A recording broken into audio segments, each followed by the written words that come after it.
ଏଇ ଆମ ମାଛ ବଜାର ନୟାଗଡ଼ ଆପଣ ଦେଖିପାରୁଛନ୍ତି ଲେଖା ହେଇଛି କେତେ ଅକ୍ଷର ବଡ଼ ବଡ଼। ତା ଭିତରେ ମାଛ ବି ଅଛନ୍ତି ଥୋଡ଼କୁ ଥୋଡ଼।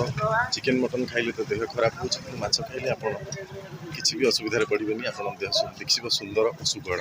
ହେଲେ ଆସନ୍ତୁ, ମାଛ ଖାଆନ୍ତୁ, ସୁସ୍ଥ ରୁହନ୍ତୁ। ମୁଁ ତ ଆସିକି ଆଜି ନେଲି, ଆପଣମାନେ କ'ଣ ଆସିବେ କାଲି?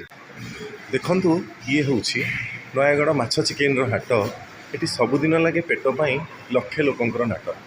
ଏଠି ଅନେକ ଗୁଡ଼ିଏ କାଉଣ୍ଟର ତିଆରି ହେଇଛି ଏବଂ କାଉଣ୍ଟର ପାଇଁ କିଛି ଅଗ୍ରିମ ଦିଆ ହେଇନାହିଁ କିଛି କି କୌଣସି ପ୍ରକାରର ତା ପାଇଁ ଦେୟ ଦେବାକୁ ପଡ଼ିବ। ସେ ବ୍ୟବସ୍ଥା କ'ଣ ହେଇଛି ସେ ବିଷୟରେ କିଛି ଜଣାପଡ଼ିନାହିଁ। କିନ୍ତୁ ଏପଟେ ଅନ୍ୟାନ୍ୟ ଅସ୍ଥାୟୀ କାଉଣ୍ଟର ବି କିଛି ଗୁଡ଼ିଏ ତିଆରି ହୋଇଛି, ଯେଉଁଥିରେ କି ବସିବା ପାଇଁ ବେପାରୀମାନଙ୍କୁ ଅନୁମତି ଦିଆଗଲେ ସେମାନେ ନିଜ ନିଜର ସ୍ଥାନ ଚୟନ କରି ନିଜ ନିଜ ସ୍ଥାନରେ ବସି ବିକ୍ରି କରିପାରିବେ।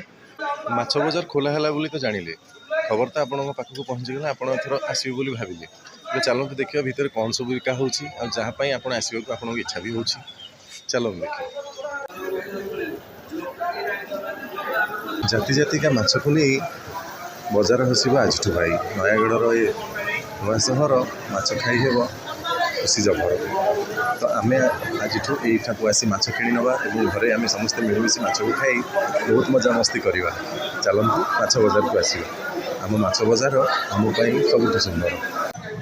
କେବଳ ଯେ ଖାଲି ମାଛ ତା ନୁହେଁ, ୟା ଭିତରେ ଆପଣ ପାଇପାରିବେ ଚିକେନ୍, ମଟନ୍ ଏବଂ ଚିଙ୍ଗୁଡ଼ି ଏବଂ ବିଭିନ୍ନ ପ୍ରକାରର ପ୍ରଜାତିର କଙ୍କଡ଼ା ଏବଂ ଚିଲିକାର ଆମଦାନୀ ହେଉଥିବା ସମଗ୍ର ପ୍ରକାରର ମାଛ ଜାତୀୟ ଦ୍ରବ୍ୟ।